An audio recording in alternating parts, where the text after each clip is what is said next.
Anthony Edward Sowell est né le 19 août 1959 à Columbus, dans l'État de l'Ohio, aux États-Unis. Il a grandi au sein d'une famille nombreuse à East Cleveland, sans jamais connaître son père. Sa mère était une femme dure, cruelle et dénuée de compassion. Comme ses frères et sœurs, Anthony a été victime, au quotidien, de violences physiques, d'humiliations et d'abus sexuels infligés par sa mère, ainsi que par d'autres membres de sa famille. Ce contexte familial profondément toxique, vécu dès son plus jeune âge, a sans doute façonné sa personnalité et laissé une empreinte psychologique indélébile. En 1977, Anthony a quitté l'école peu avant la fin de sa scolarité, en raison de résultats scolaires insuffisants. L'année suivante, en 1978, il s'est engagé dans le corps des marines. Grâce à son dévouement et à sa persévérance, il a terminé sa formation initiale avec succès et a été affecté comme électricien dans une base militaire située en Caroline du Nord. 6 ans plus tard, il a été promu et envoyé en mission au Japon. 1 an après cette affectation, Anthony a été démobilisé. Il avait atteint le grade de caporal et reçu une médaille en reconnaissance de sa discipline et de la qualité de son service. Après son retour à la vie civile, Anthony a mené une existence discrète, demeurant un inconnu aussi bien pour le grand public que pour les autorités. En 1989, Anthony Sowell a commis son premier crime. Il a attiré chez lui par la ruse une femme enceinte de 3 mois. Il l'a ensuite ligotée à l'aide d'une ceinture, lui a enfoncé un morceau de tissu dans la bouche, puis a tenté de la contraindre à avoir des rapports sexuels. La victime est parvenue à s'échapper et a immédiatement alerté la police. Anthony a été rapidement arrêté par les forces de l'ordre, puis reconnu coupable de l'ensemble des chefs d'accusation, notamment l'enlèvement et la tentative de viol. Il a été condamné à 15 ans de réclusion criminelle. Sowell a purgé l'intégralité de sa peine et a été libéré en 2005. Il a mis à profit son temps d'incarcération pour terminer ses études. Le personnel pénitentiaire a souligné sa bonne conduite et l'évaluation psychologique a indiqué que le risque de récidive n'était estimé qu'à 6%. Après sa libération, Anthony a travaillé comme récupérateur de ferraille dans une usine locale, mais il a été rapidement licencié. Dès lors, il a vécu grâce à ses allocations de chômage.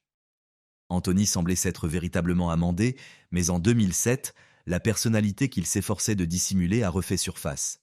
Il a alors mis au point un stratagème pour attirer de nouvelles victimes, en créant un faux profil sur un site de rencontre. Il se présentait comme un homme prospère, courtois et digne de confiance, en quête d'une relation sérieuse. Ce subterfuge s'est révélé efficace. De nombreuses femmes ont commencé à échanger avec lui. Sowell les invitait chez lui, puis, après avoir commis ce qu'il avait prémédité, il les étranglait. Pour se débarrasser des corps, il les enterrait dans son jardin ou les dissimulait dans le sous-sol de sa maison. Ses victimes étaient des femmes afro-américaines, souvent consommatrices d'alcool ou de substances illicites, des femmes dont la disparition passait inaperçue aux yeux de la société. La première victime d'Anthony fut Crystal Dozier. Il l'invita chez lui pour boire un verre et passer un moment ensemble. Elle ne reparut jamais. Au cours de l'année suivante, Sowell s'en prit à 4 autres femmes. À la fin de l'année 2009, Anthony Sowell comptait 11 victimes à son actif. Leur corps se trouvait toujours dans sa maison. Une odeur nauséabonde s'en dégageait depuis longtemps. De nombreux voisins l'avaient remarqué, mais n'y prêtaient guère attention, se contentant de fermer leurs fenêtres. Lorsqu'ils interrogeaient Anthony à ce sujet, il trouvait toujours une excuse que tous jugeaient crédible. Sowell était persuadé que personne ne découvrirait jamais la vérité, jusqu'à ce que son erreur lui coûte sa liberté. Le 22 septembre 2009, Anthony Sowell attira chez lui une nouvelle victime, une femme nommée Latondra Billups. Comme auparavant, il lui fit boire de l'alcool, puis la frappa et la contraignit à avoir des rapports sexuels. Ensuite, Sowell commença à l'étrangler. La femme perdit connaissance, et Anthony relâcha son étreinte, pensant qu'elle était morte. Mais plus tard, Latondra reprit connaissance. Elle parvint à s'échapper et se rendit au commissariat pour porter plainte contre son agresseur. Elle raconta aux enquêteurs ce qu'elle avait subi, précisant également que la maison de son violeur dégageait une forte odeur de chair en décomposition. 7 jours plus tard, les policiers se rendirent au domicile d'Anthony. Il fut arrêté. 2 jours après son interpellation, les enquêteurs obtinrent un mandat de perquisition pour la maison qu'il occupait. Lors de la fouille, des découvertes macabres furent faites. Dans le sous-sol, Les corps de 3 femmes portant des traces évidentes d'étranglement furent retrouvés. Dans l'une des pièces, 3 autres cadavres furent découverts. D'autres restes humains étaient enterrés dans des fosses peu profondes, creusées dans la cour. Tous les corps retrouvés étaient en état avancé de décomposition, ce qui rendait leur identification extrêmement difficile. Mais ce n'était pas tout. Plus tard, les enquêteurs mirent au jour les ossements d'une 11e victime. Sur la base des découvertes effectuées lors de la perquisition de son domicile, Anthony Sowell fut inculpé d'enlèvement, d'atteinte à l'intégrité sexuelle et de meurtre avec circonstances aggravantes sur 11 personnes. Surnommé l'étrangleur de Cleveland par les médias, Sowell refusa de plaider coupable, invoquant son irresponsabilité pénale. Le procès d'Anthony ne se tint que 2 ans après son arrestation. Ce délai s'expliquait par la demande de ses avocats, qui souhaitaient disposer de plus de temps pour examiner les éléments du dossier et élaborer une stratégie susceptible d'atténuer la peine encourue par leurs clients. Le 6 juin 2011, le procès d'Anthony Sowell s'ouvrit devant la Cour suprême de l'État de l'Ohio, qui le reconnut coupable d'enlèvement, d'atteintes à l'intégrité sexuelle et du meurtre de 11 femmes. Il fut condamné à la peine de mort. L'exécution fut initialement programmée pour le 29 octobre 2012. Toutefois, la défense introduisit plusieurs recours et continua de plaider l'aliénation mentale de l'accusé. Les avocats demandèrent alors la commutation de la peine capitale en réclusion criminelle à perpétuité. Malgré leurs efforts, leur ultime appel fut rejeté en 2020. La condamnation à mort fut définitivement maintenue. Anthony Sowell acquit une notoriété internationale grâce à la couverture médiatique intensive de son affaire. Il reçut un grand nombre de lettres de personnes compatissantes qui cherchaient, d'une manière ou d'une autre, à le sauver de l'exécution. La majorité de ces courriers provenaient d'Europe. En janvier 2021, Anthony fut hospitalisé. 2 semaines plus tard, il mourut des suites d'une longue maladie sans avoir connu l'exécution de sa peine capitale. Les circonstances exactes de sa mort n'ont pas été révélées. Le destin, en fin de compte, mit un terme à la vie de ce tueur en série discret, surnommé par la presse l'étrangleur de Cleveland.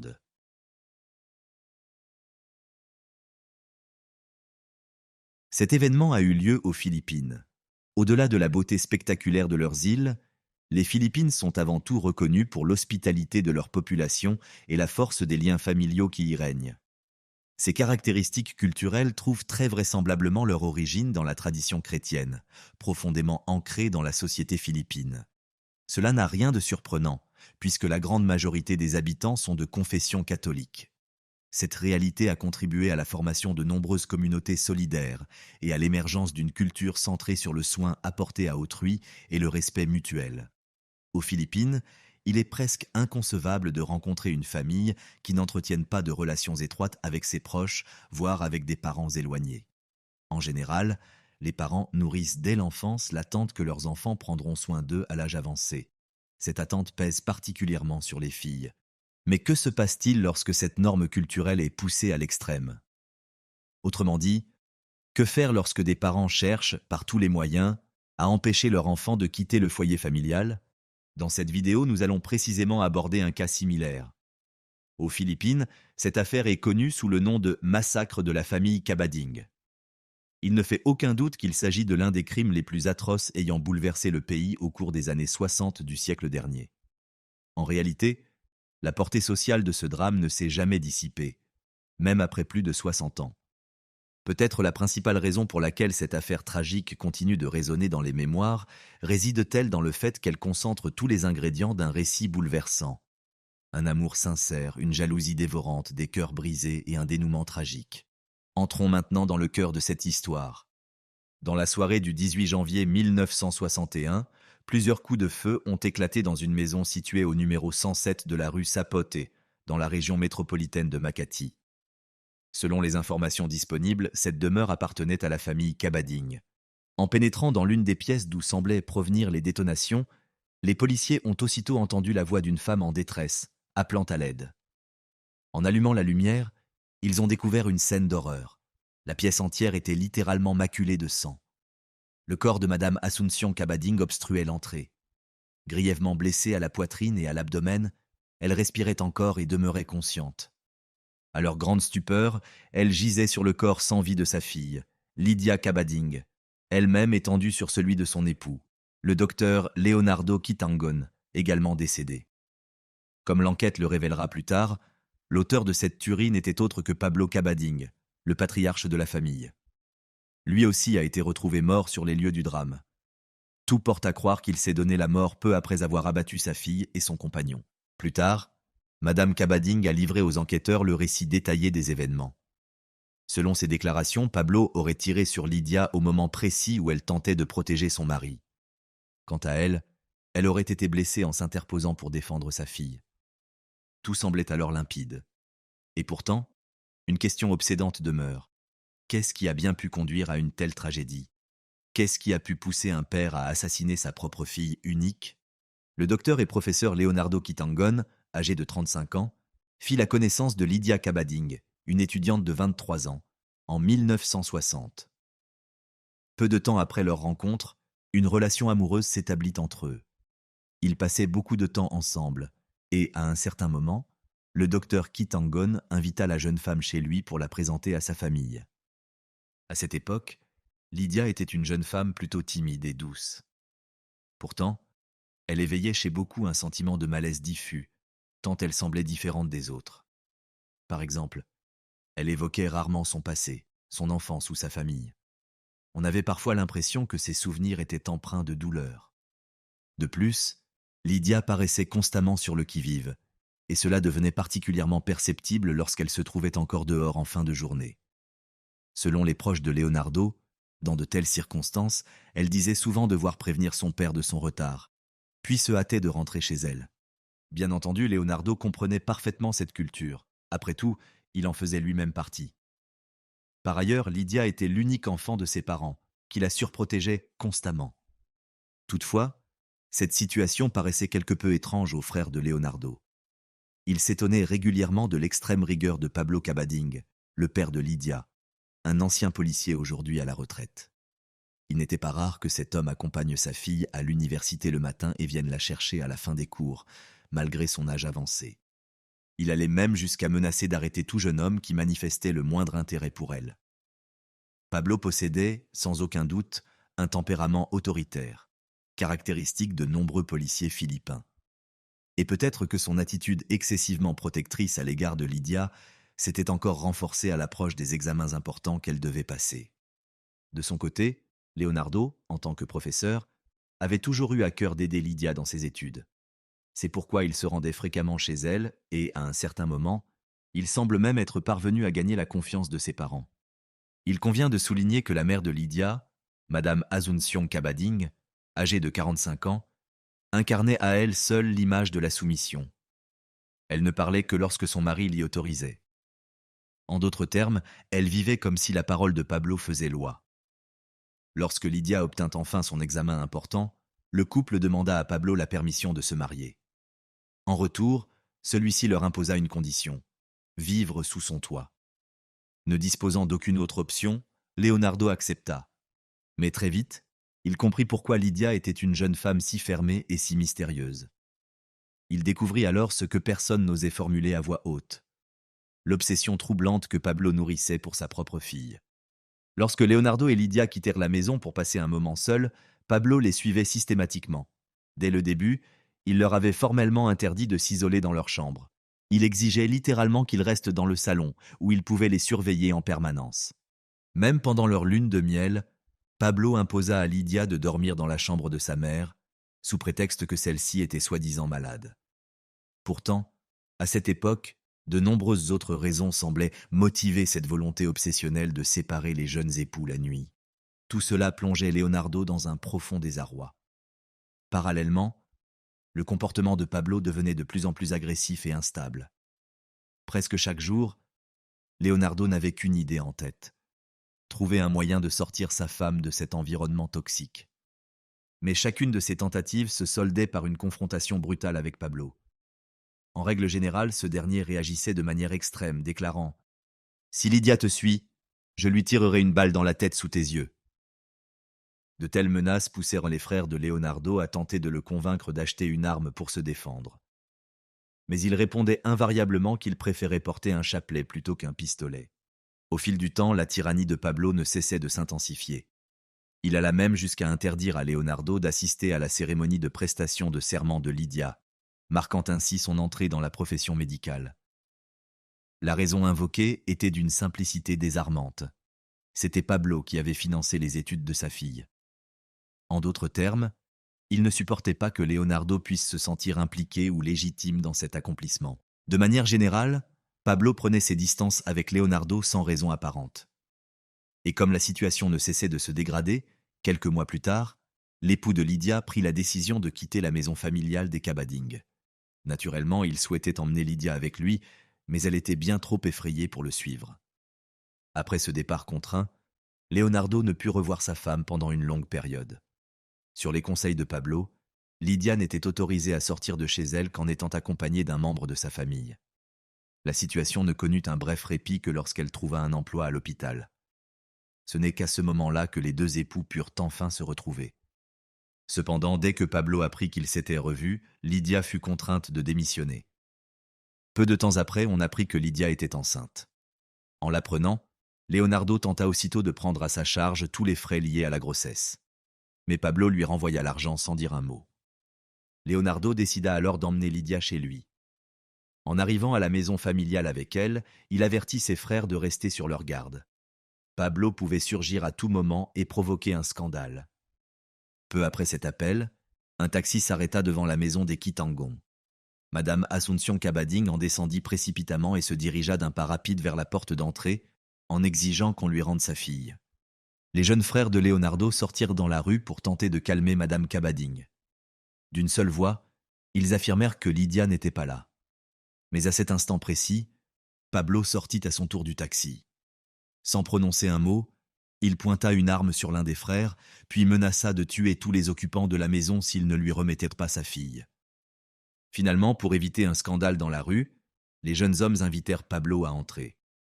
Peut-être soucieux de préserver sa réputation, il abaissa son arme et leur donna jusqu'à minuit pour ramener Lydia chez lui. Peu de temps après, l'un des frères contacta Leonardo pour lui raconter ce qui venait de se passer. Bouleversée par la situation, Lydia sombra littéralement dans le désespoir. Dans cet état, elle confia à Leonardo qu'elle n'avait jamais été véritablement heureuse. Elle lui parla aussi du tempérament colérique de son père et de la facilité avec laquelle ses sourires et ses attentions pouvaient basculer en violence physique. Malgré tout, et contre toute logique, Lydia et Leonardo décidèrent de se rendre chez Pablo. En voyant l'état de son fils, le père de Leonardo proposa de les accompagner, afin de parler lui-même au père de Lydia et tenter de le raisonner. Lorsque la rencontre eut lieu, le père de Leonardo fut agréablement surpris de trouver Pablo de bonne humeur. Selon lui, l'homme se montra courtois et accueillant. Il déclara même qu'il ne s'opposait pas au départ de Lydia pour aller vivre chez son mari. Dans l'ensemble, Leonardo et ses proches accueillirent cette nouvelle avec une immense joie. Il semblait enfin que les choses allaient s'arranger. Cependant, lorsque les frères de Leonardo se rendirent chez la famille Cabading pour aider Lydia à préparer ses affaires, la mère de la jeune femme feignit une nouvelle fois d'être malade. Finalement, Pablo changea d'avis et déclara aux frères de Leonardo qu'il souhaitait que le couple reste vivre chez lui. Lorsqu'ils revinrent et rapportèrent la nouvelle à leur frère aîné, celui-ci se rendit aussitôt chez les Cabading. Ce fut la dernière fois que les jeunes frères virent Leonardo vivant. Peu de temps après, la police reçut un appel signalant des coups de feu dans la maison de la famille Cabading. D'après les informations recueillies, dès l'arrivée de Leonardo, Pablo lui demanda de monter dans la chambre de Lydia. Madame Cabading les y rejoignit peu après. Quelques instants plus tard, Pablo sortit une arme et ouvrit le feu. Il semblerait qu'il ait été submergé par une violente crise de jalousie, agissant alors de manière impulsive. Toutefois, on ne peut exclure la possibilité que son geste ait été prémédité. Quoi qu'il en soit, cet acte mit fin à 3 vies et provoqua une tragédie déchirante. Ce crime demeure l'un des plus atroces de l'histoire contemporaine des Philippines. Il a profondément ébranlé des valeurs considérées comme fondamentales dans la société philippine. Le respect de l'autorité, la solidité des liens familiaux et la foi catholique. Il est difficile de dire si un tel dénouement aurait pu être évité. Il est tout aussi difficile d'imaginer ce qui se serait passé si Leonardo avait écouté ses frères et préféré une arme à un chapelet. Serait-il encore en vie s'il n'avait pas mis toute sa foi dans la prière ? Malheureusement, nous ne connaîtrons jamais les réponses à ces questions. Il convient également de souligner que cette histoire tragique et monstrueuse a été immortalisée dans l'art. Le livre inspiré de ces événements rencontra un succès immédiat, et son adaptation cinématographique, sortie en 1981, fut même présentée au Festival de Cannes. Ce film demeure à ce jour l'un des plus marquants et audacieux de l'histoire du cinéma philippin, notamment parce qu'il fut le premier à aborder ouvertement le thème de l'inceste. Il semble évident que le réalisateur ait délibérément suggéré l'existence d'une relation intime possible entre le père et sa fille, relation qui aurait plongé Pablo dans une jalousie obsessionnelle, le rendant incapable de se maîtriser. L'auteur du livre semblait, lui aussi, accréditer cette hypothèse. Du moins, il en laissait entrevoir certains éléments troublants, évoquant notamment le fait que Pablo se cachait parfois sous le lit du couple pendant leur sommeil. Quoi qu'il en soit, tous ceux qui connaissaient cette histoire nourrissaient des soupçons. Quelque chose, disait-il à demi-mot, n'allait pas dans la famille Cabading. Quelque chose qu'il préférait ne pas nommer. Aujourd'hui encore, la véritable nature des relations entre les membres de cette famille demeure enveloppée de silence. Et la petite maison tranquille du 107, rue Sapote, reste le seul témoin de ce qui s'est réellement passé.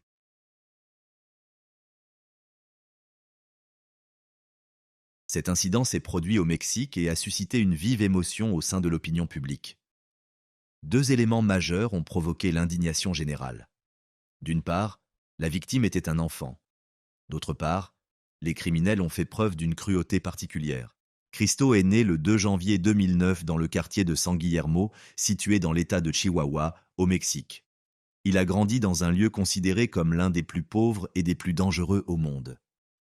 La violence y faisait partie du quotidien, et la majorité des habitants n'avaient pas les moyens de se nourrir régulièrement ni d'avoir un logement stable. Pour survivre tant bien que mal, les habitants étaient souvent contraints de rejoindre des bandes de rue et de se livrer à des vols. Ces bandes comptaient de nombreux mineurs parmi leurs membres.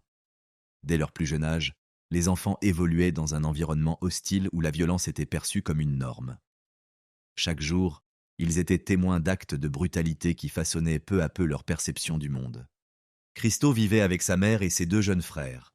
L'un avait 2 ans, l'autre 4. Lorsque leur mère quittait la maison pour aller travailler, Cristo devait s'occuper de ses petits frères. Il ne connaissait pas son père qui avait abandonné la famille en ne laissant derrière lui qu'une seule photographie. Le beau-père de Cristo, qui était le père biologique de ses frères, est décédé des suites de complications cardiaques. Il était malade depuis longtemps et avait subi plusieurs crises, dont l'une s'est révélée fatale. Après sa mort, leur mère s'est retrouvée seule et a dû travailler presque sans répit pour subvenir aux besoins de ses enfants. Malgré ces conditions difficiles, Cristo est resté un enfant doux et joyeux. Il était très sociable et parvenait facilement à créer des liens avec les autres. Ses voisins et connaissances l'appréciaient sincèrement. Il avait de nombreux amis avec lesquels il aimait passer du temps. Cristo se liait d'amitié avec des enfants d'âge variés. Dès l'âge de 6 ans, il pouvait aisément discuter avec des adolescents de 15 ans, par exemple. Sa mère n'approuvait pas qu'il fréquente des enfants plus âgés et s'efforçait de le protéger de leur influence.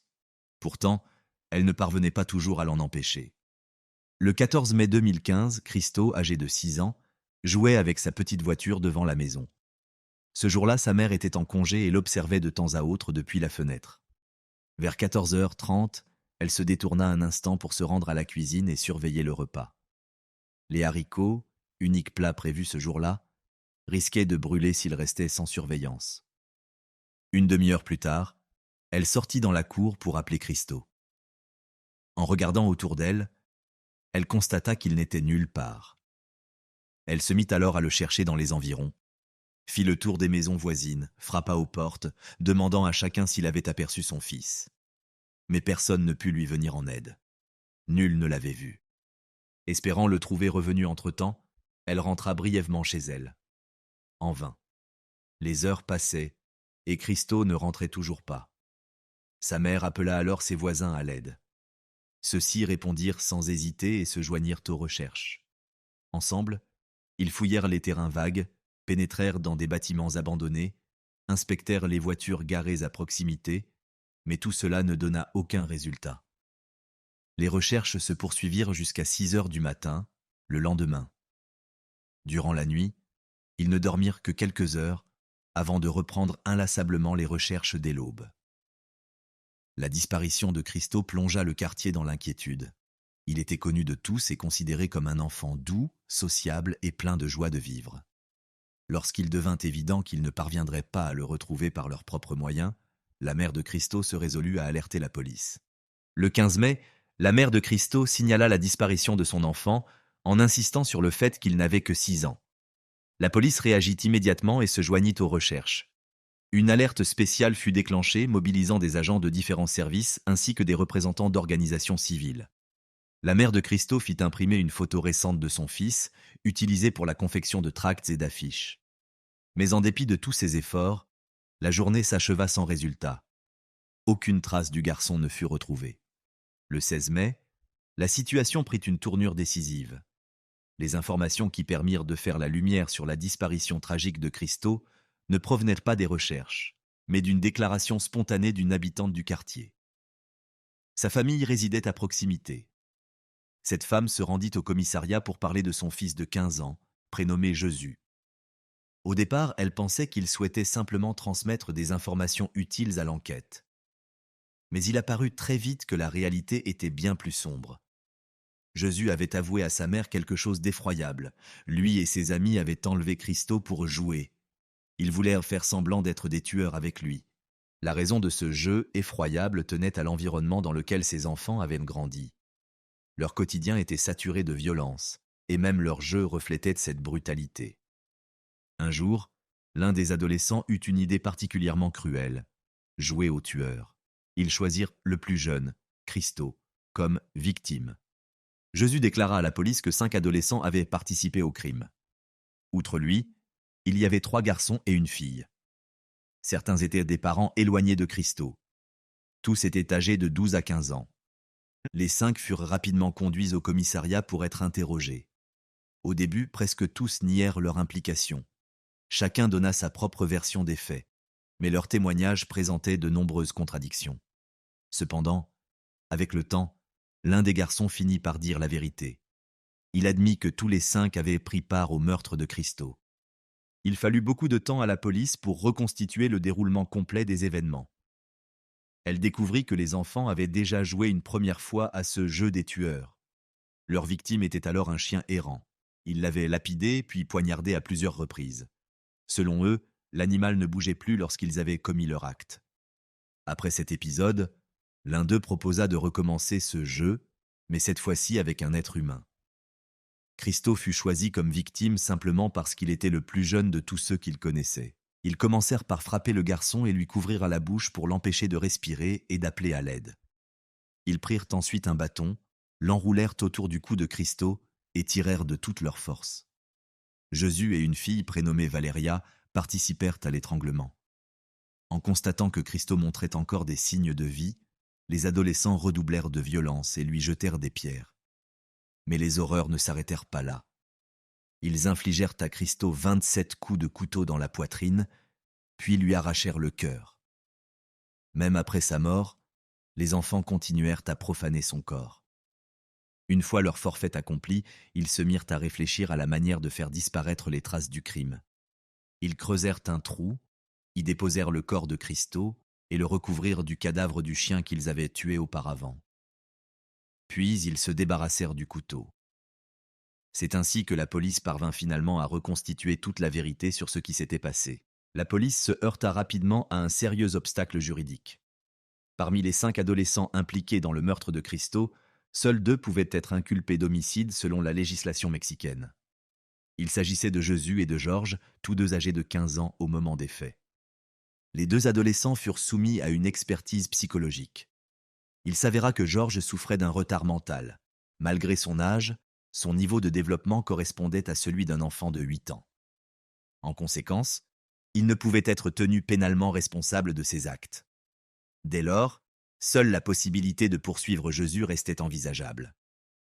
Au cours d'un entretien avec le psychologue, les 2 garçons avouèrent qu'ils envisageaient de rejoindre un gang et de faire partie d'un groupe criminel. Ils confièrent également qu'au fil de l'enquête, ils avaient songé à fuir la ville. Leur objectif était de retrouver l'oncle de l'un d'eux, un homme lié à l'un des cartels de la drogue. Les adolescents espéraient que cet oncle leur offrirait refuge et moyens de subsistance. Lorsque les policiers commencèrent à interroger la jeune fille, ayant elle aussi participé activement au meurtre de Christo, il devint rapidement évident qu'elle présentait déjà de graves troubles du comportement. Selon ses propres dires, elle souhaitait elle aussi intégrer le gang, convaincue que cela lui apporterait protection et reconnaissance sociale. Après toutes les expertises psychologiques menées, seul Josu fut inculpé pour meurtre. Le tribunal le condamna à 9 ans de détention dans un établissement pour mineurs. Les autres participants au crime furent condamnés à 3 ans dans un centre spécialisé pour adolescents en difficulté. Rorge, quant à lui, fut le seul à échapper à toute sanction. Les experts le déclarèrent pénalement irresponsable et inapte à assumer les conséquences de ses actes. Les familles des adolescents n'ayant pas été condamnées à de lourdes peines quittèrent la région peu après la fin de leur séjour de 3 ans en foyer, dans l'espoir de commencer une nouvelle vie ailleurs. La mère de Christo ne partagea pas cette décision de justice. Elle considérait que la peine était bien trop clémente. Selon elle, les adolescents méritaient au moins 20 ans d'emprisonnement, au vu de la cruauté avec laquelle ils avaient traité son fils. À plusieurs reprises, elle déclara qu'elle n'arrivait toujours pas à croire que 5 mineurs aient pu faire preuve d'une telle violence envers un enfant sans défense.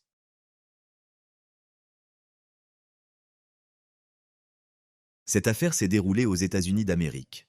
Ada Quadros Fernandez est née le 13 septembre 1977 dans la grande ville côtière de Chimbote, située dans le département d'Ancash, au Pérou.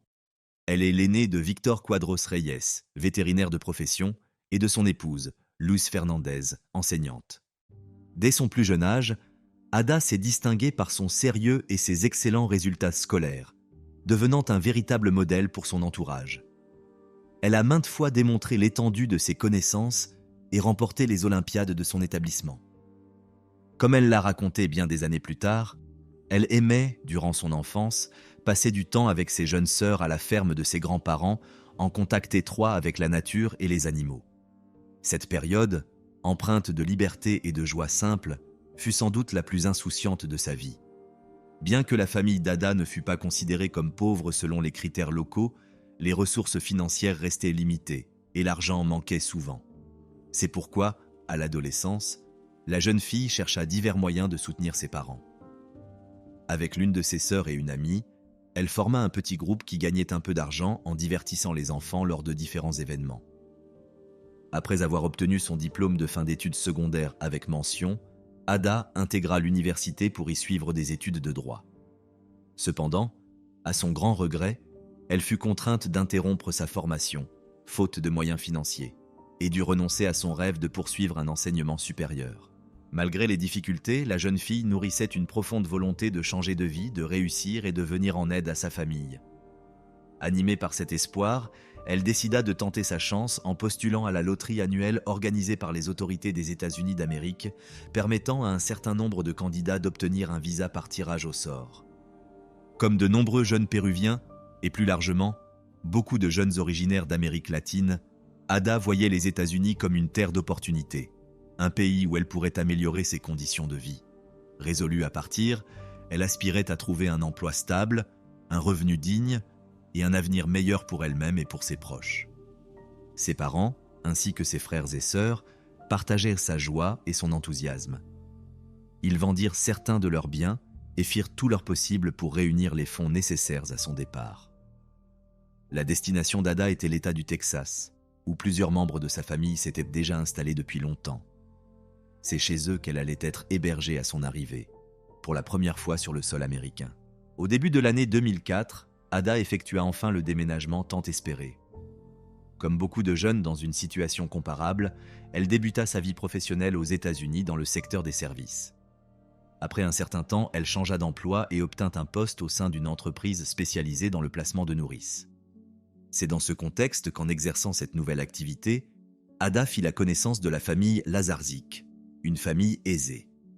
Celle-ci était composée de Michael, que tout le monde appelait Mike, de son épouse Renée, de leur fille aînée Alicia, ainsi que de jeunes jumeaux prénommés Ryan et Kyle. Mike et Renée étaient originaires du comté de Collin, dans l'État du Texas, et, à l'époque des faits, ils résidaient dans la ville de McKinney. Peu après leur mariage, Renée tomba enceinte de leur première fille, Alicia. Environ 4 mois après la naissance de cette dernière, elle découvrit qu'elle attendait de nouveau un enfant. Cette fois-ci, il s'agissait de jumeaux, Ryan et Kyle. La famille Lazarchik recherchait une nourrice attentionnée en qui elle pourrait avoir une confiance totale pour s'occuper des jumeaux lorsque René reprendrait son travail. Alicia, quant à elle, était déjà bien intégrée à la garderie qu'elle fréquentait quotidiennement où elle s'était fait de nouveaux amis. Les parents décidèrent donc qu'elle continuerait à y aller, tandis que les jumeaux resteraient à la maison sous la garde de la nourrice. Mike et René reçurent plusieurs candidats en entretien. L'un d'eux était Ada. Elle leur parut la plus apte à remplir la mission qu'ils souhaitaient confier. Assez jeune sans être adolescente, elle avait environ 27 ans. Elle dégageait une impression de bonne santé, semblait physiquement robuste, polie et surtout dotée d'un caractère doux et équilibré. René proposa alors à Ada de commencer immédiatement afin qu'elle puisse passer quelques semaines ensemble. Elle voulait lui expliquer le fonctionnement de la maison, l'emplacement des objets et les attentes précises concernant la garde des enfants. René comptait également lui transmettre les connaissances qu'elle avait acquises lors de ses cours de préparation à l'accouchement et de soins aux jumeaux. Cela lui permettrait aussi d'observer directement la manière dont Ada s'occupait des deux bébés, âgés d'un peu plus d'1 an. Ada, de son côté, posa quelques conditions. Elle précisa notamment qu'elle ne pourrait pas travailler plus de 18 mois auprès de la famille. Au départ, sa présence n'était prévue que durant la journée, mais, avec le temps, les parents des jumeaux lui demandèrent de passer la nuit sur place. Ada accepta sans hésitation. À partir de ce moment-là, elle ne quittait la maison que le week-end, qu'elle passait chez ses proches. Les jours s'écoulaient sans qu'elle s'en rende compte. Mike et René étaient pleinement satisfaits de son travail. Ils avaient appris à l'estimer et lui faisaient confiance comme à un membre de leur propre famille. Des photos d'Ada figuraient même parmi celles affichées dans la maison. Mais avec le temps, les choses commencèrent à changer. Environ 1 an plus tard, au cours de l'été 2005, Ada informa ses employeurs que son oncle et sa tante s'apprêtaient à retourner au Pérou avant de s'envoler ensuite pour l'Allemagne. Il était évident, d'après le contexte, que la jeune femme avait l'intention de les accompagner. Tout semblait déjà organisé de son côté. Elle avait même acheté un billet d'avion pour le 29 octobre de la même année. La famille Lazarchik prit cette nouvelle très mal. Avant tout parce qu'un tel départ aurait constitué, à leurs yeux, une rupture de l'engagement initial. Toutefois, après la surprise et la déception, ils finirent par comprendre la situation. Ils demandèrent alors à Ada de rester jusqu'à ce qu'ils aient trouvé une remplaçante et lui demandèrent également de participer aux recherches. Ada accepta cette proposition. Néanmoins, à partir de ce moment-là, elle ne dormit plus dans la maison familiale. Chaque soir, elle rentrait chez ses parents et ne revenait qu'au petit matin. En raison du changement de situation et de la date imminente du départ d'Ada, les parents des jumeaux convoquèrent plusieurs nouvelles candidates à des entretiens en vue de lui trouver une remplaçante. Le 12 octobre, en journée, René téléphona à Ada pour lui demander de venir préparer des macaronis au fromage pour les enfants. La jeune femme répondit favorablement à cette demande et leur donna à manger, comme elle en avait l'habitude. Plus tard, lorsque René rentra à la maison, elle passa plus d'1 heure avec les enfants avant leur coucher. Tout semblait se dérouler comme d'ordinaire. Cependant, à 5 heures du matin, le jeudi 13 octobre, le petit Kyle se réveilla en pleurant. Cela était très inhabituel, car les jumeaux dormaient généralement bien et ne se réveillaient jamais d'eux-mêmes aussitôt. Il fallait toujours les réveiller. René finit par se lever et se rendit dans la chambre des enfants. Elle prit Kyle dans ses bras et le calma doucement jusqu'à ce qu'il se rendorme. 2 heures plus tard, le père des garçons entra dans leur chambre, les réveilla, les embrassa, puis les confia à la nourrice venue prendre son service ce matin-là. La fois suivante où René se réveilla, il était déjà plus de 9 heures. Elle passa un moment avec les jumeaux, changea la couche de Ryan, leur dit au revoir, puis quitta la maison pour se rendre au travail, comme à son habitude. Les enfants allèrent bien, rien ne paraissait anormal, si ce n'est le réveil matinal inhabituel de Kyle. Mais vers 13 heures, la situation bascula brusquement. Ada, visiblement très agitée, appela les services d'urgence. La jeune femme déclara qu'un des enfants dont elle avait la charge était tombé malade. Selon ses dires, il avait cessé de respirer normalement et était devenu bleu. Le régulateur des urgences lui demanda alors d'appeler une ambulance à l'adresse indiquée et de pratiquer une réanimation cardio-pulmonaire sur l'enfant. Ada suivit scrupuleusement les instructions jusqu'à ce qu'elle entende la sirène d'un véhicule de secours approcher. Quelques instants plus tard, les ambulanciers pénétrèrent dans la maison et prirent en charge le petit Kyle. Dans le même temps, les membres de l'équipe médicale tentèrent de recueillir des informations auprès de la nourrice. En larmes, elle expliqua qu'après le déjeuner, elle avait porté Ryan jusqu'à son lit, puis qu'elle était retournée chercher son frère pour le coucher à son tour. Lorsqu'elle revint dans la pièce, Kyle était en train de vomir violemment et avait cessé de respirer. Pendant que les ambulanciers continuaient à prendre en charge le bébé, Ada téléphona à Renée et lui raconta ce qui s'était passé, du mieux qu'elle put. Toutefois, elle présenta à la mère des jumeaux une version légèrement différente des faits. La jeune femme expliqua qu'après avoir fait manger les enfants, elle avait sorti Kyle de sa chaise haute et, comme à son habitude, l'avait laissé au sol dans la salle de jeu avant de se rendre auprès de son frère. Mais lorsqu'elle revint dans la pièce, Kyle était déjà en train de vomir. Toujours selon Ada, elle se précipita alors dans la cuisine pour chercher un récipient afin de recueillir les vomissures. À son retour, le petit garçon était étendu au sol, inerte et glacé. Elle l'aurait aussitôt soulevé, porté jusqu'à l'évier, puis tenté d'appliquer le geste que Renée lui avait enseigné au cas où l'un des jumeaux cesserait de respirer. Mais cela non plus n'eut d'effet. Pendant ce temps, les ambulanciers, après avoir prodigué les premiers soins au bébé, le transportèrent immédiatement à l'hôpital le plus proche. Lorsque Renée rentra chez elle, l'ambulance qui emmenait son fils était déjà partie, mais des policiers se trouvaient encore sur place, comme c'est souvent le cas lorsqu'ils accompagnent les services d'urgence dans ce type de situation. Renée prit alors Ryan dans ses bras et demanda à Ada de les accompagner à l'hôpital. Les policiers les suivirent dans un autre véhicule. En chemin, Renée appela son mari, qui se trouvait déjà aux urgences. Après un premier examen, les médecins décidèrent de transférer Kyle par hélicoptère, en compagnie de ses parents, vers un hôpital pour enfants situé à Dallas. Avant leur départ, Renée confia Ryan à Ada et lui demanda de rentrer chez elle. Dans le même temps, elle constata que la jeune femme était en état de grande nervosité et estima qu'elle n'était probablement pas en mesure d'apporter à l'enfant l'attention dont il avait besoin. Renée appela alors une amie proche et lui demanda de se rendre à leur domicile afin de soutenir Ada. Peu après, Janet, l'amie de Renée, arriva au domicile des Lazarchik. Ada lui ouvrit la porte et l'invita à entrer. La femme, venue pour lui prêter main forte, demanda à la jeune fille de lui expliquer ce qui s'était passé. Ada lui raconta exactement la même version que celle qu'elle avait donnée un peu plus tôt à la mère de Kyle. Puis, après une brève pause dans son récit, Ada déclara en pleurant qu'elle aimait les jumeaux de tout son cœur et qu'elle ne leur ferait jamais de mal. Janet tenta de la réconforter, car tout, dans l'attitude de la jeune femme, laissait penser qu'elle était profondément bouleversée par les événements. Pendant ce temps, à l'hôpital pour enfants de Dallas, les époux Lazarchik reçurent de très mauvaises nouvelles concernant l'état de santé de leur fils.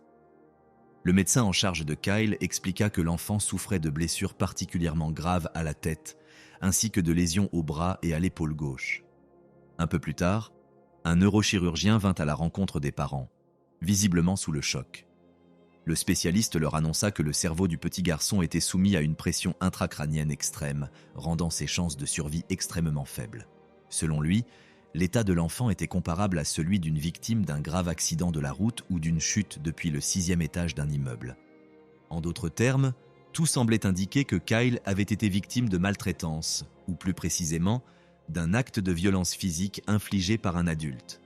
Les parents de Kyle furent profondément bouleversés par ce qu'ils apprirent. Jamais ils n'auraient imaginé qu'un tel drame fût possible.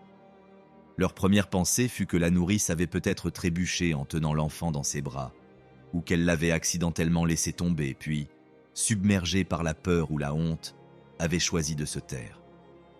Cependant, les médecins expliquèrent clairement la nature des blessures subies par Kyle ainsi que la violence avec laquelle elles avaient été infligées. À la lumière de ces éléments, l'hypothèse d'un accident perdit rapidement toute crédibilité.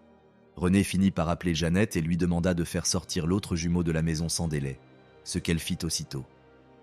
Elle retourna ensuite sur les lieux où se trouvait encore la nourrice.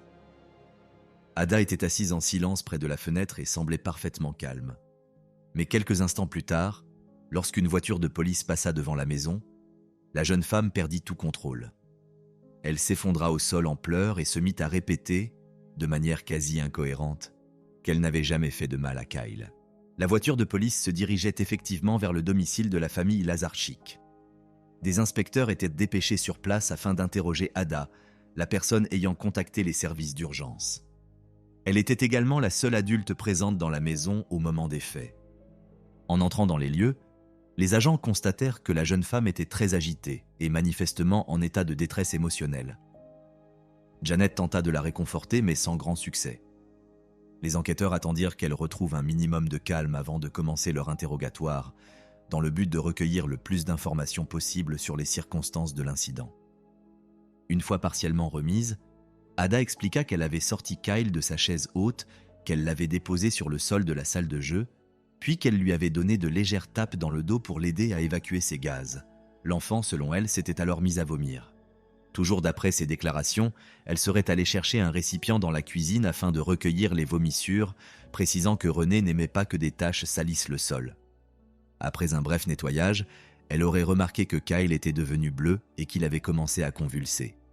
Elle déclara alors l'avoir immédiatement porté dans le salon, avoir composé le numéro des secours, puis avoir suivi scrupuleusement les instructions données par le régulateur d'urgence. Pendant qu'un agent interrogeait la nourrice, son collègue contacta l'hôpital afin de s'enquérir de l'état de santé du jeune patient. Après avoir reçu une description détaillée des blessures subies par l'enfant, le policier se tourna vers son coéquipier et lui fit remarquer que le récit d'Ada ne permettait en rien d'expliquer des lésions d'une telle gravité. Face à cette observation, la jeune femme déclara d'abord que Kyle avait peut-être heurté sa tête pendant qu'elle s'était absentée de la pièce. Toutefois, les policiers constatèrent que le sol de la chambre était recouvert d'un tapis épais, ce qui rendait cette version peu plausible à leurs yeux. Cherchant une autre explication logique, Ada affirma ensuite que l'enfant avait pu se cogner la tête contre le cadre de la porte alors qu'elle le transportait d'une pièce à l'autre. À la demande des agents, elle montra comment, selon elle, le choc avait pu se produire. Les policiers examinèrent aussitôt le cadre en question, et plus précisément l'endroit supposé de l'impact, mais ils n'y relevèrent aucune trace de dommage. Malgré cela, Ada maintint cette version, insistant sur la violence du choc, en précisant qu'elle courait pratiquement avec l'enfant dans les bras. Pourtant, 1 minute plus tard, elle hésita, puis se contredit. Il n'y aurait finalement pas eu de choc du tout. Elle affirma qu'elle avait toujours pris soin des enfants, qu'elle ne les avait jamais secoués et qu'elle n'avait jamais levé la main sur l'un ou l'autre des jumeaux. En conséquence, la police constata qu'Ada ne cessait de modifier sa version des faits. Les agents tentèrent de la raisonner et l'exhortèrent à dire la vérité, soulignant que ces informations pouvaient potentiellement sauver la vie d'un petit garçon. Mais, à leur grande déception, la jeune femme ne fournit aucune explication supplémentaire. À l'issue de l'interrogatoire, les policiers transmirent leurs observations à leur hiérarchie, puis placèrent Ada en garde à vue dans le cadre de la procédure en cours. Au même moment, d'autres agents arrivèrent au domicile de la famille Lazarchik et commencèrent immédiatement l'examen de la scène. Une fois leur travail terminé, Janet, qui se trouvait toujours sur place pour veiller sur la maison des propriétaires, entreprit de nettoyer. Alors qu'elle faisait le ménage, elle remarqua qu'un morceau de ruban adhésif dépassait de la porte d'un placard situé sous l'îlot de cuisine. En ouvrant cette porte, elle constata qu'elle était cassée et ne tenait que grâce au ruban. En tentant de la refermer, celle-ci s'effondra aussitôt. Cet état du mobilier lui parut étrange. Elle savait que René et Mike faisaient toujours preuve de la plus grande vigilance lorsqu'il s'agissait d'objets endommagés. En règle générale, ils les remplaçaient immédiatement afin d'éviter tout risque pour leurs enfants. Guidée par une intuition, Janet signala la porte défectueuse aux policiers. Peu après, ceux-ci examinèrent soigneusement le placard, puis interrogèrent les parents sur son état. René et Mike déclarèrent tous deux qu'à leur dernière utilisation, la porte était intacte et n'avait jamais été réparée à l'aide de rubans adhésifs. À l'approche du vendredi 14 octobre, les derniers espoirs de guérison des parents de Kyle furent définitivement anéantis. Les médecins chargés de son suivi annoncèrent que le jeune garçon était en état de mort cérébrale. Submergés par une douleur indescriptible, les parents prirent alors la décision déchirante d'autoriser l'arrêt des machines qui maintenaient encore leur fils en vie. Peu après, l'enfant s'éteignit. 3 jours plus tard, le 17 octobre, les enquêteurs procédèrent à un nouvel interrogatoire d'Ada, toujours détenue dans un centre de rétention après avoir été mise en examen pour avoir volontairement porté atteinte à l'intégrité physique d'un mineur. Cette fois, la nourrice déclara que la veille de l'incident, Elle avait préparé des macaronis au fromage pour les jumeaux, à la demande de René. Selon ses dires, Kyle était assis sur le plan de travail de la cuisine pendant le repas lorsqu'il serait soudainement tombé au sol, se cognant la tête contre le carrelage. Ada affirma avoir alors relevé l'enfant avec précaution pour vérifier s'il était blessé. Selon elle, seule une rougeur au niveau de l'oreille droite avait attiré son attention. Elle expliqua avoir appliqué une compresse froide sur la zone concernée avant de lui administrer un analgésique. Lorsque les enquêteurs demandèrent à la jeune femme pourquoi elle n'avait pas parlé plus tôt de cet incident aux autres policiers, elle répondit qu'elle pensait tout simplement qu'ils ne la croiraient pas. Ada précisa également qu'elle n'en avait rien dit à la mère de l'enfant, car cette dernière souffrait de maux de tête en rentrant du travail. Selon la nourrice, Renée était sujette à des migraines fréquentes et lui demandait régulièrement de tamiser la lumière et de faire en sorte que la maison reste calme. Peu de temps après, Ada comparut devant le tribunal. Le juge ordonna son placement en détention provisoire dans le cadre d'une inculpation pour meurtre aggravé. Le montant de la caution fut fixé à 750 000 $. Ni la jeune femme ni les membres de sa famille ne disposaient des ressources nécessaires pour s'acquitter d'une telle somme. Elle fut donc contrainte de rester en détention jusqu'à la tenue de l'audience finale. Par ailleurs, selon le procureur général, compte tenu des circonstances aggravantes, Ada risquait d'être condamnée à la peine de mort. En complément des éléments déjà exposés, le témoignage de plusieurs experts convoqués dans le cadre de l'enquête, et notamment celui du spécialiste ayant directement pris en charge l'état de santé de Kyle, s'est avéré déterminant. Le docteur Matthew Cox, qui examina l'enfant à l'hôpital pour enfants de Dallas, déclara que le petit garçon était déjà inconscient lorsqu'il fut admis dans son service. Il décrivit ensuite de nombreuses lésions situées sur les côtés droit et gauche de la tête, ainsi que des ecchymoses sur les 2 bras. En outre, il observa 2 petites hémorragies ayant formé des ecchymoses au niveau de la tempe droite, ce qui, selon lui, suggérait que l'enfant avait reçu 3 coups distincts, portés avec des degrés de force différents. Le médecin signala également la présence d'hémorragies cérébrales et rétiniennes, notamment à l'œil droit. Le tissu cérébral était nettement enflé, et la pression intracrânienne atteignait 90 mm de mercure, alors que la norme se situe autour de 20. Sur la base de ces constatations, le Dr Cox conclut que l'enfant avait été victime d'un traumatisme crânien majeur. L'ensemble des lésions relevées correspondaient à des coups violents assénés avec un objet contondant. Selon lui, les blessures décrites étaient compatibles avec des impacts intentionnels provoqués par un objet dur, tel qu'une porte de placard de cuisine brutalement refermée sur la tête de l'enfant. Enfin, l'expert précisa que de telles blessures ne pouvaient en aucun cas être compatibles avec une simple chute d'un plan de travail ou un choc accidentel contre un encadrement de porte. Un autre témoignage essentiel fut apporté par Kerry Quist, expert à l'Institut médico-légal de Dallas.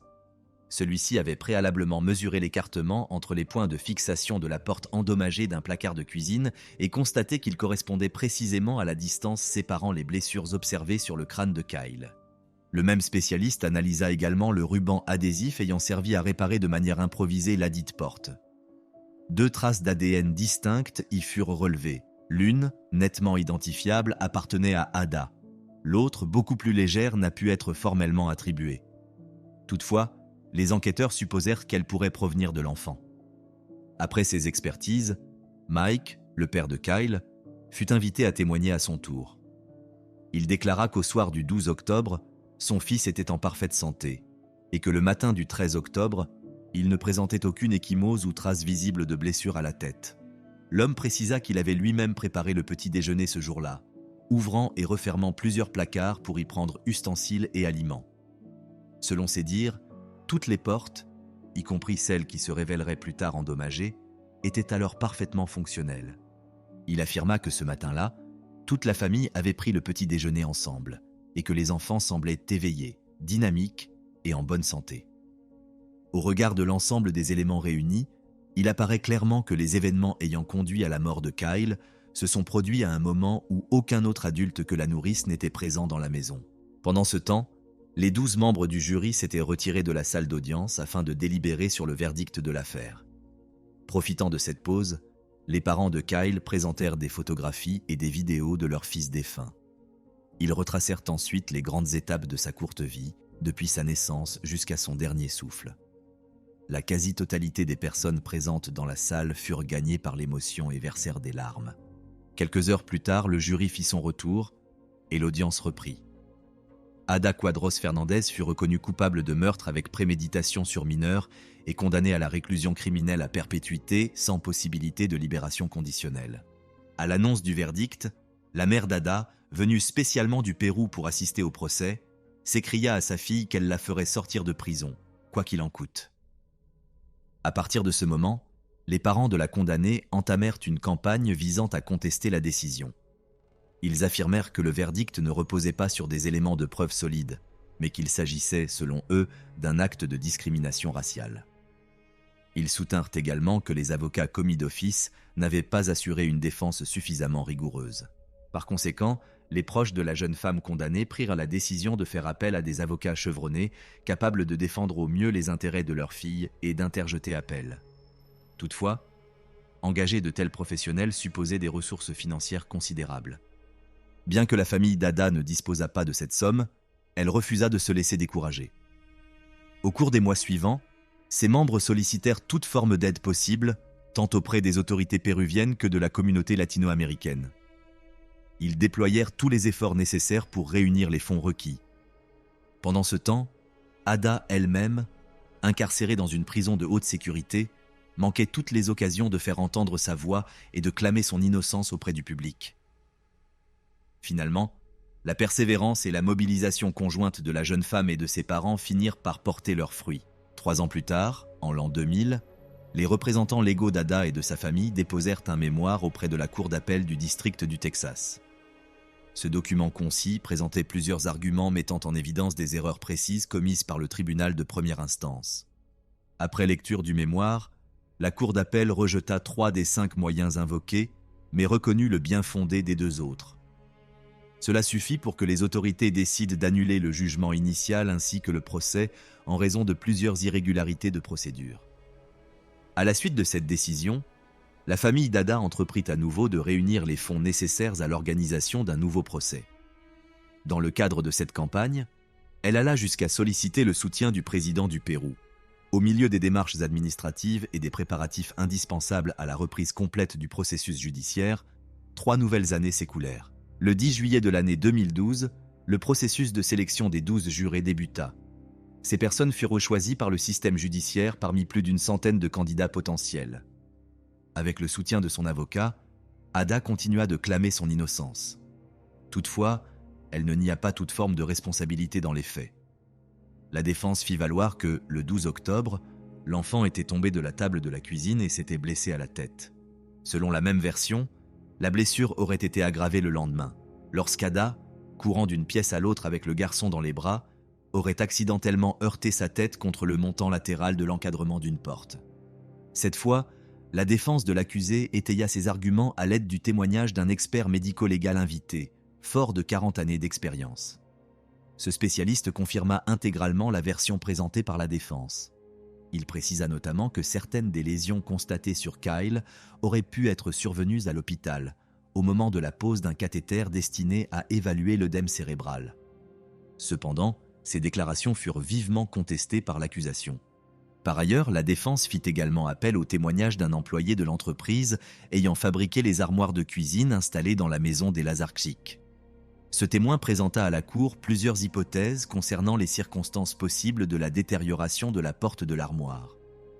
Toutefois, il n'exclut pas non plus que les faits aient pu se dérouler conformément à la version avancée par l'accusation. En fin de compte, les avocats de la défense soutinrent qu'il n'existait aucune preuve matérielle suffisamment solide pour justifier la condamnation d'Ada. Toutefois, l'accusation maintint fermement sa position, en mettant l'accent sur les conclusions des rapports médicaux, ainsi que sur les nombreuses contradictions relevées dans les déclarations successives de la jeune femme. Le moment le plus bouleversant du procès fut sans doute le témoignage déchirant du père de l'enfant décédé, qui raconta en détail les 2 derniers jours de la vie de son fils.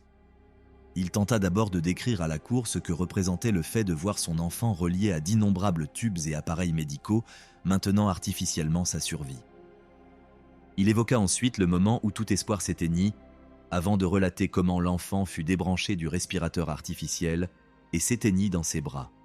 À la fin du procès, la décision concernant le verdict reposait une fois de plus entre les mains des 12 membres du jury. Ils délibérèrent pendant 5 heures et demandèrent même à réécouter l'enregistrement de l'appel passé par la nourrice au service d'urgence.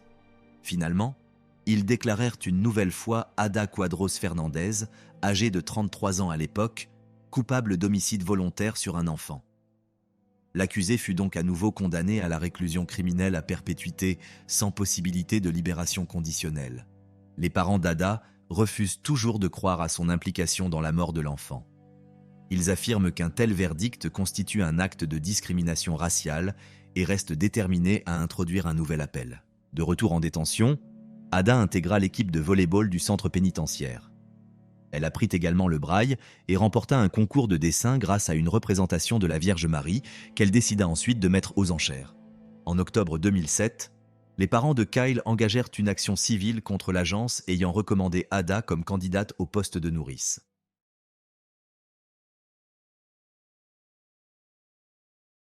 Ces événements se sont déroulés dans l'État mexicain de Nuevo León. Le 9 avril 2022, une photographie troublante a fait son apparition sur les réseaux sociaux. Une jeune fille se tenait au bord de la route. Elle portait un haut blanc, un short brun et des baskets noires de la marque Converse. Ses longs cheveux retombaient librement sur ses épaules. L'image avait été prise sur la route reliant Monterrey à Nuevo Laredo. La publication était accompagnée d'une légende laconique. Oui, c'est vrai.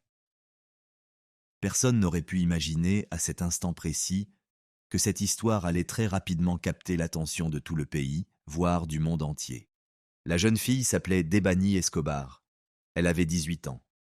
Elle a été vue pour la dernière fois tard dans la nuit du 9 avril, après avoir assisté à une fête en compagnie de ses amis. Tout avait commencé dans la soirée du vendredi 8 avril. Debany, étudiante en droit à l'Université autonome de Nuevo León à Monterrey, avait décidé de passer la soirée avec ses amis. Vers 23 heures, elle était sortie de chez elle, dans le quartier d'Enromata. Rue Simon Bolivar, elle avait retrouvé deux amies, Sarah et Yvonne. Toutes les trois s'étaient rendues ensemble à une fête. Aux alentours de 23h30, les caméras de vidéosurveillance d'un commerce les ont filmées en train d'acheter des boissons. Après avoir passé un moment sur place, elles se sont dirigées vers une première fête qui se tenait à quelques pâtés de maison du magasin. Cependant, une fois arrivées, elles se sont retrouvées dans une situation désagréable, dont les détails demeurent inconnus.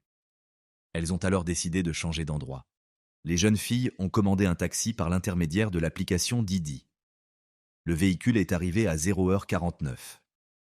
Elles se sont rendues à une autre fête, dans le quartier de Nueva Costilla, non loin du bâtiment du parquet. Mais à leur arrivée, elles ont constaté que la fête était déjà terminée. Néanmoins, dans cette même rue, elles ont aperçu une autre fête, dans une maison appelée Canta del Diamante, et ont décidé d'y rester. Les enregistrements des caméras de vidéosurveillance montrent les jeunes filles descendant d'une voiture blanche de marque Kia Rio. Les faits se sont produits à 1h20 du matin. Seuls Sarah et Debany sont sortis du véhicule, tandis qu'Yvonne est restée à la fête en compagnie d'un groupe de jeunes. Peu après, l'ensemble du groupe s'est dirigé vers l'entrée d'une maison privée connue sous le nom de Quinto. 9 minutes après leur arrivée, la caméra a filmé Debany s'éloignant en direction opposée à l'entrée. Quelques secondes plus tard, elle est revenue, et selon les images, la situation semblait paisible.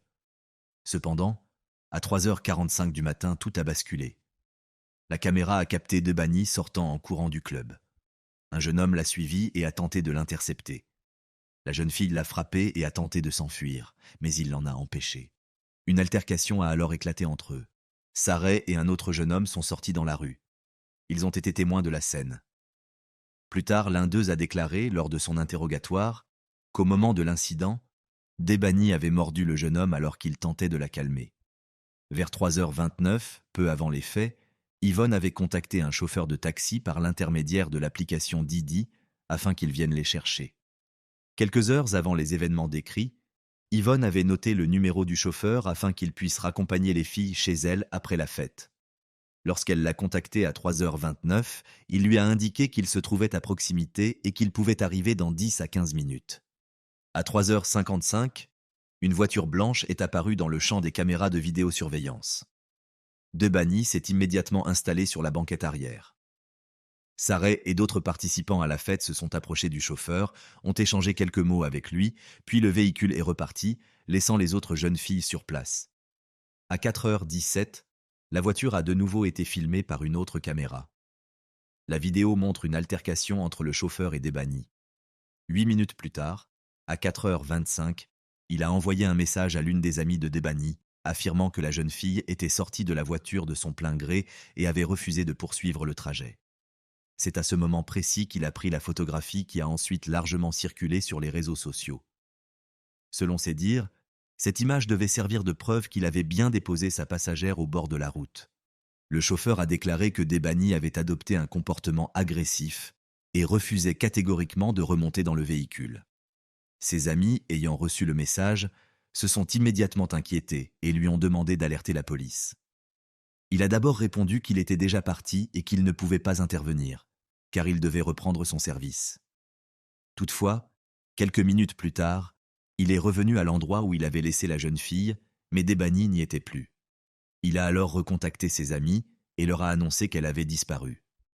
Plus tard, dans sa déposition, le chauffeur a affirmé que Debani se trouvait dans un état extrêmement instable et qu'elle était peut-être sous l'emprise de substances psychoactives, car son discours était incohérent et confus. Les amis de Debani ont tenté de contacter ses parents, mais leurs premiers appels sont restés sans réponse. Elles ont fini par les joindre. Lors de son interrogatoire, le chauffeur a déclaré que le téléphone de la jeune fille était déchargé. Il lui aurait proposé de le recharger afin qu'elle puisse appeler sa mère, mais elle aurait refusé. La conversation entre le chauffeur et les amis s'est achevée à 5h16 du matin. À partir de ce moment-là, plus personne ne savait où se trouvait Debani. Le lendemain, ses amis ont commencé à appeler le père de la jeune fille pour savoir si elle était bien rentrée chez elle. Les parents ont indiqué que Debani n'était pas rentrée et ont immédiatement signalé sa disparition à la police. Des photographies de la jeune fille ont été diffusées sur les réseaux sociaux et les recherches ont débuté. À ce stade, on savait seulement que Debani était sortie à une fête avec 2 amis, mais qu'elle s'était séparée par la suite. Le même jour, le 9 avril, alors que les recherches pour retrouver Debani battaient leur plein, le corps d'une autre jeune fille disparue, Maria Fernanda Contreras, a été retrouvé. Elle a été découverte dans une maison privée, dans le quartier d'Apodaca. Elle n'était que l'une des 5 femmes dont les corps ont été retrouvés au cours des recherches visant à retrouver Debani. Toutes avaient été portées disparues au cours du même mois.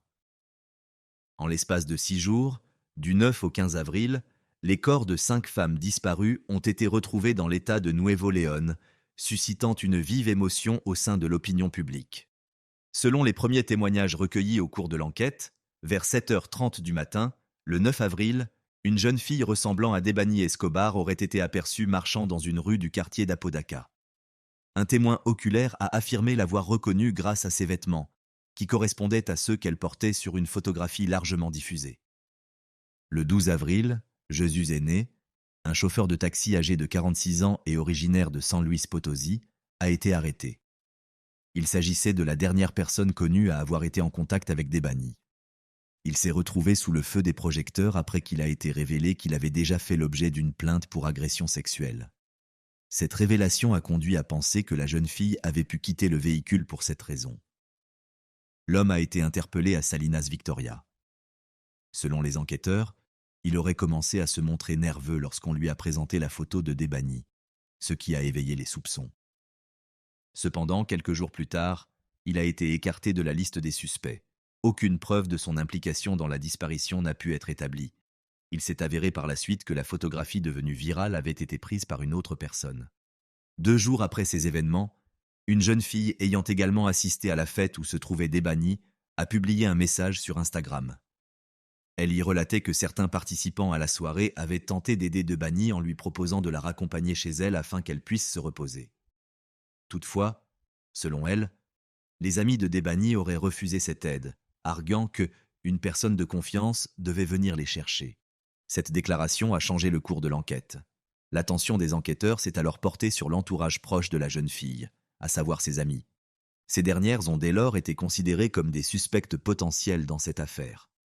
La situation entourant la disparition de Debani Escobar devenait de plus en plus confuse. Le 15 avril 2022, Les autorités ont officiellement annoncé une récompense de 100 000 pesos mexicains pour toute information susceptible d'aider à localiser la jeune fille. Malgré des recherches intensives, l'enquête n'avait, à ce stade, donné aucun résultat concluant. Un nouveau rebondissement est survenu le 18 avril, lorsque le parquet de l'État de Nuevo León a reçu une vidéo provenant d'une caméra de surveillance. Sur les images, enregistrées à 4h29 du matin, soit seulement 4 minutes après que Debani a été photographié au bord de la route, on distingue la jeune fille marchant le long de la chaussée en direction du bâtiment de l'entreprise de transport international Alcosa. La vidéo montre ensuite qu'elle traverse la route, s'approche de la façade du bâtiment, puis disparaît du champ de vision des caméras. Il s'agit là du dernier moment vérifiable enregistré avant sa disparition. Les caméras n'ont capté ni son entrée, ni sa sortie de l'établissement. Ce constat a conduit à l'hypothèse selon laquelle Debani aurait tenté d'y demander de l'aide. Par la suite, des soupçons ont émergé quant à une éventuelle implication de certains employés ou agents de sécurité de l'entreprise dans sa disparition. En dépit de ces circonstances troublantes, les enquêteurs continuaient d'espérer retrouver la jeune fille en vie. Le 19 avril, la police a procédé à la perquisition des locaux d'une entreprise de transport international. L'ensemble des bâtiments, des véhicules légers et des camions a été inspecté et les forces de l'ordre ont obtenu un accès complet aux enregistrements des caméras de vidéosurveillance. Toutefois, aucune trace de Debani Escobar n'a été retrouvée. Par la suite, l'enquête a mis en lumière une autre piste possible. Une perquisition a été menée dans un immeuble résidentiel situé dans le centre de Monterrey, à environ 22 km de l'endroit où Debani avait été vu pour la dernière fois. Cette opération faisait suite à un signalement indiquant que l'appartement numéro 18 contenait des objets lui appartenant, susceptibles d'être liés à sa disparition. 2 jours plus tôt, le téléphone de Debani avait enregistré une activité GPS dans ce quartier, ainsi que dans celui du motel Nueva Castilla, situé non loin de l'endroit où elle avait été aperçue pour la dernière fois. Le lendemain, la police, en collaboration avec des bénévoles et l'unité cynophile, a lancé une nouvelle opération de fouille le long de la route. L'attention s'est portée sur une trappe située dans un terrain vague attenant au motel. Il était estimé que cette zone n'avait pas encore fait l'objet d'une inspection approfondie. Des agents du service municipal des eaux ont également participé aux recherches, mais là encore, aucun indice n'a été découvert. Plus tard, à la demande de Mario Escobar, le père de Debani, une équipe de la Commission nationale de recherche a été mobilisée pour participer aux opérations de localisation. Le même jour, un jeudi, des bénévoles étaient également présents sur les lieux. Dans l'après-midi, la police a reçu une nouvelle alerte. Le personnel du motel Nueva Castilla avait signalé une forte odeur nauséabonde émanant d'une ancienne citerne, qui n'était plus utilisée à des fins domestiques. La police s'est immédiatement rendue sur place. Lors de l'inspection, un corps a été découvert dans la citerne. Bien qu'il ait été impossible, à ce stade, d'identifier formellement la victime, des plongeurs spécialisés ont été dépêchés afin d'extraire le corps de l'eau. Les vêtements retrouvés sur la dépouille correspondaient à ceux que Debani portait le jour de sa disparition. Plus tard, le père de la jeune fille l'a identifiée grâce à la croix qu'elle portait autour du cou. Dès le début de l'enquête, ce motel avait été considéré comme un lieu clé à inspecter. Il avait fait l'objet d'au moins 4 fouilles, figurant parmi les premiers sites examinés après le signalement de la disparition. Les enregistrements des caméras de vidéosurveillance avaient également été réclamés, mais le personnel avait déclaré que les dispositifs fonctionnaient uniquement en temps réel et ne conservaient aucune donnée. Le corps était resté dans l'eau pendant près de 2 semaines et se trouvait dans un état de décomposition avancé, ce qui a considérablement compliqué son identification visuelle. Bien que les vêtements et la croix portée autour du cou aient permis de supposer, avec un haut degré de probabilité, que le corps retrouvé appartenait à Debani, une confirmation définitive devait être obtenue par analyse ADN. Une autopsie a été pratiquée le 22 avril, au cours de laquelle il a été officiellement établi que le corps était bien celui de l'étudiante portée disparue. Selon les conclusions des experts, la cause du décès était un traumatisme crânien sévère. Un œdème au niveau du visage et des yeux a été constaté, ce qui, selon les spécialistes, pourrait être la conséquence d'un choc violent ou d'une contusion. Dans la première version de l'enquête, il avait été envisagé que Debani ait pu tomber accidentellement dans la citerne, son téléphone ayant cessé d'émettre un signal précisément dans cette zone. Le réservoir mesurait 90 cm sur 98.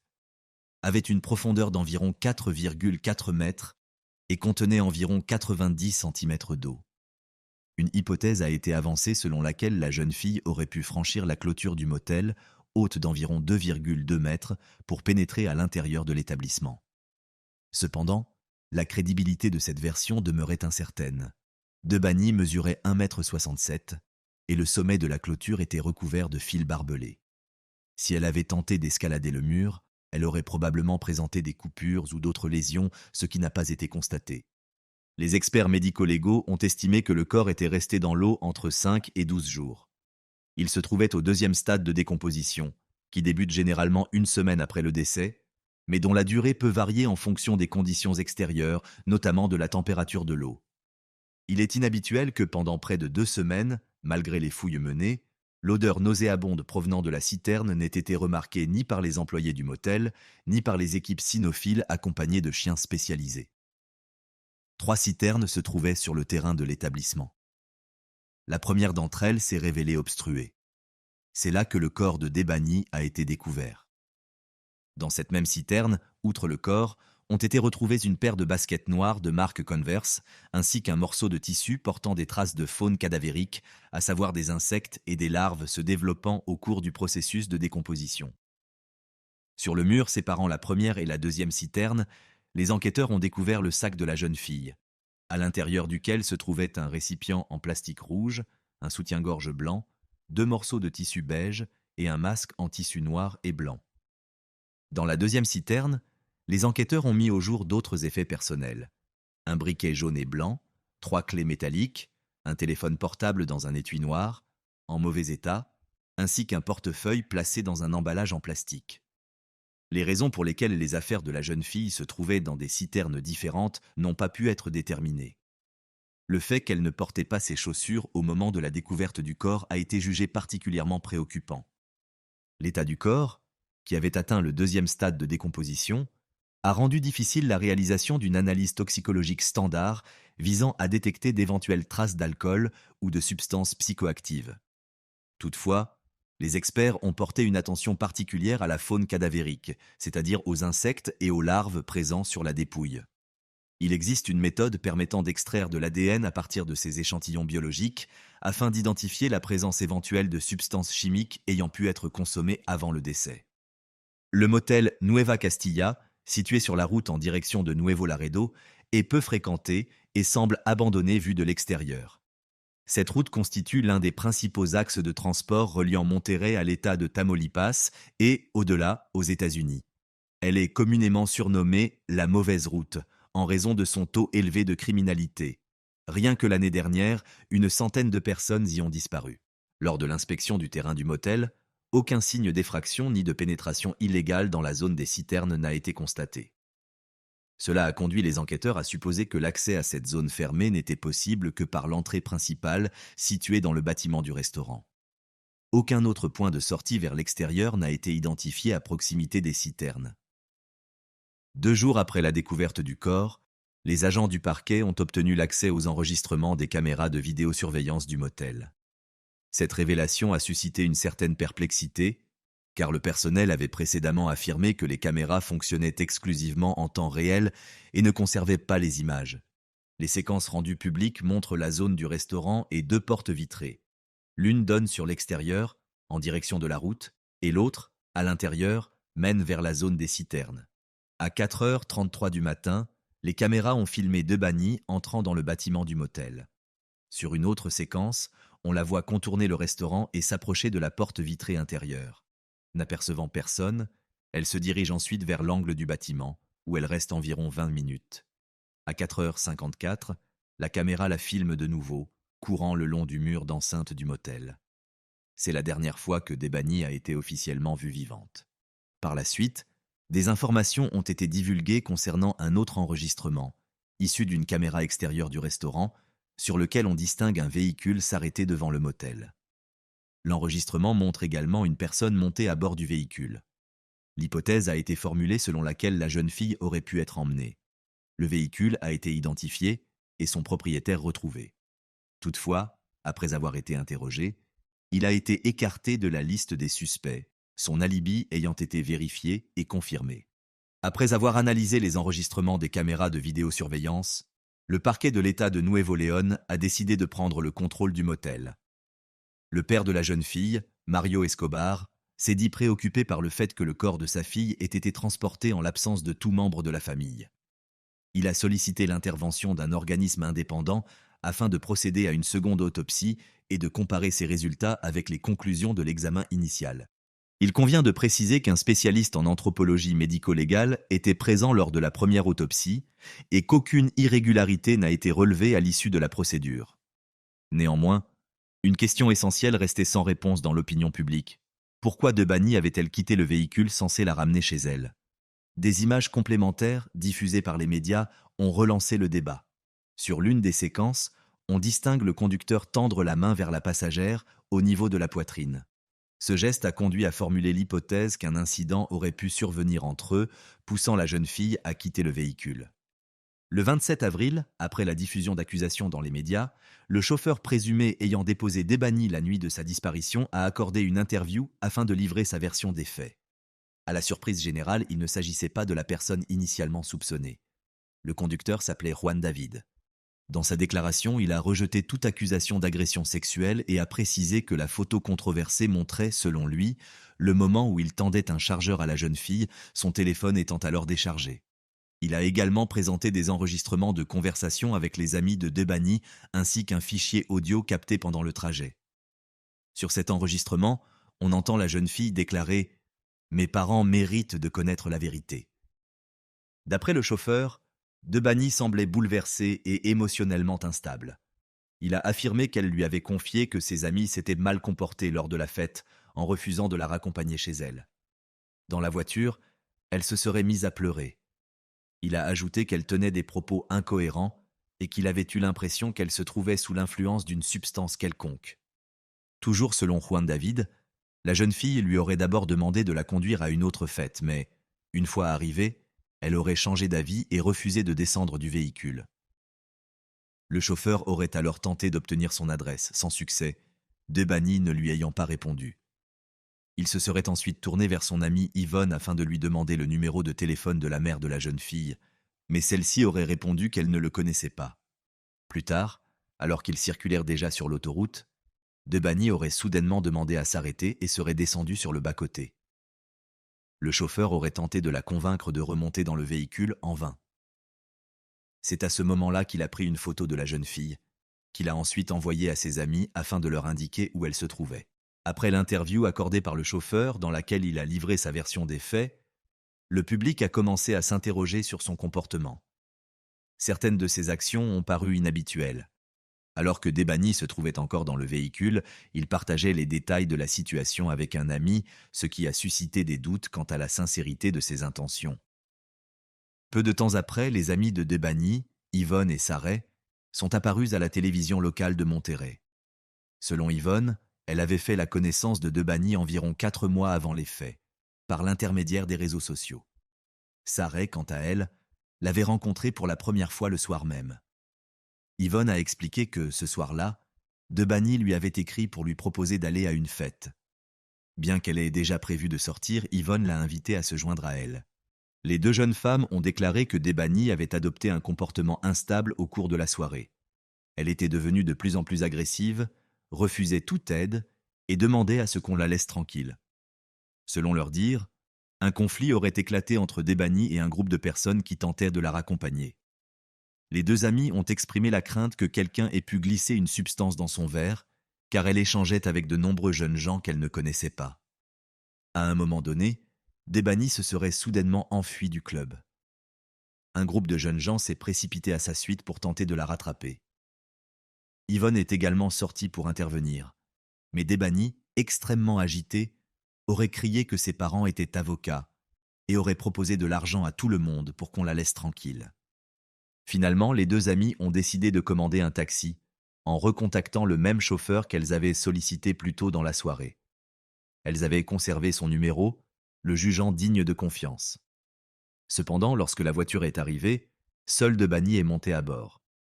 Yvonne et Sareh sont repartis dans une autre voiture avec un garçon rencontré lors de la fête.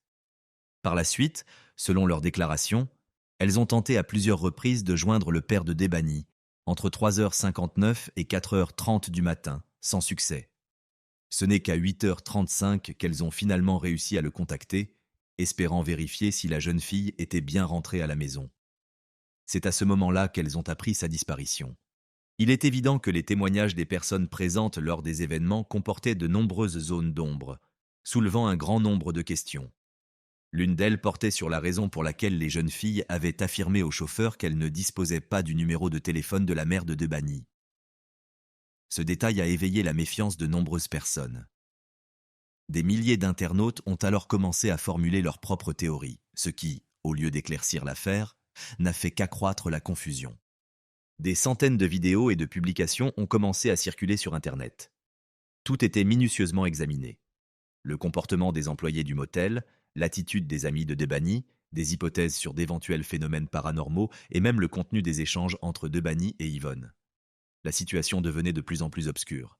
Peu après, une rumeur a commencé à circuler en ligne au sujet d'un certain Jaguar, soupçonné d'être impliqué dans la mort de la jeune fille. Toutefois, aucune de ces hypothèses n'a été confirmée. Un élément, cependant, a particulièrement retenu l'attention du public et conduit à l'ouverture d'une nouvelle enquête. La diffusion d'une vidéo promotionnelle du motel, accompagnée d'une bande sonore. On y voyait des images du terrain de l'établissement, et à un moment donné, la caméra s'attardait sur la porte de la chambre numéro 174.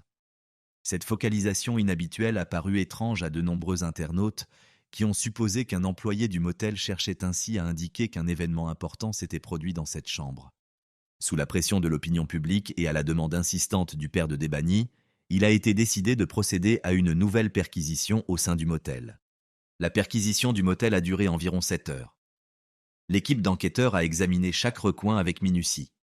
Certaines preuves ont été découvertes, ainsi que des caméras de vidéosurveillance jusque-là inconnues. À la demande des parents de Debani, une attention particulière a été portée à la chambre 174, celle sur laquelle la caméra se focalisait dans la vidéo promotionnelle. La chambre et le parking adjacent ont été inspectés à la recherche de traces de sang ou d'autres éléments probants. Le parquet a déclaré que 5 personnes présentes à l'hôtel cette nuit-là avaient déjà été entendues. Il a également été fait mention d'un camion blanc, apparu sur le terrain peu après que Debani soit entré dans l'enceinte du motel. Ce détail a suscité de nouveaux soupçons. Parallèlement, le père de la jeune fille a déposé une demande de nouvelle perquisition sur le site de l'entreprise de transport international Alcosa. C'est à cet endroit que Debani a été vu pour la dernière fois, selon les enregistrements des caméras de surveillance, avant de se diriger vers le motel. Toutefois, il est apparu que les 8 ou 9 dernières minutes de ces enregistrements avaient été effacées. Les représentants de l'entreprise ont invoqué une défaillance technique affirmant que les données avaient été perdues. Or, ce sont précisément ces séquences qui auraient pu contenir des éléments déterminants. Des spécialistes en cybersécurité s'efforcent actuellement de récupérer les données disparues. Il est possible que la clé permettant de comprendre ce qui est réellement arrivé à Debani au cours de cette nuit décisive se trouve dans ces fragments. Le 5 mai, une nouvelle découverte a été annoncée. La carte d'identité de Debani Escobar, que sa famille affirme avoir été volée 2 mois et demi avant sa disparition. Le document a été retrouvé par un résident du complexe situé au numéro 15, la même où une perquisition avait déjà été menée. La carte d'identité se trouvait dans l'un des parterres de fleurs de la résidence. Malgré l'intérêt suscité par cette découverte, elle n'a apporté aucun élément probant permettant de faire avancer l'enquête. Le 12 mai, une information relayée par les médias a provoqué une vive réaction dans l'opinion publique. Le père de Debani a accusé le parquet de l'État de Nuevo León d'avoir dissimulé les résultats de la deuxième autopsie du corps de sa fille. Selon ce rapport indépendant, Debani aurait reçu plusieurs coups à la tête portés avec un objet contondant. Les experts médico-légaux ont constaté la présence d'hématomes sur la partie frontale du crâne, sur les 2 paupières, sur le côté gauche du nez ainsi que sur les lèvres. Les spécialistes ont précisé que les blessures, de gravité variable, résultaient clairement d'une agression extérieure, ce qui confirme le caractère violent du décès. Ils ont également établi que la jeune fille était déjà décédée avant que son corps ne soit immergé. Ses poumons ne contenaient aucune trace de liquide, ce qui permet d'exclure la thèse de la noyade. Le rapport mentionne également des hématomes au niveau de la région génitale, ce qui pourrait indiquer un viol. L'hypothèse d'une chute accidentelle dans la citerne a donc été définitivement écartée. La publication de ces conclusions a déclenché une nouvelle vague d'indignation. Il est apparu clairement que l'enquête avait été entachée, dès ses débuts, de nombreuses erreurs et irrégularités. L'opinion publique a une nouvelle fois dénoncé la négligence structurelle des forces de l'ordre face aux affaires de disparition et de violences faites aux femmes. La confiance envers les institutions officielles s'est trouvée durablement fragilisée.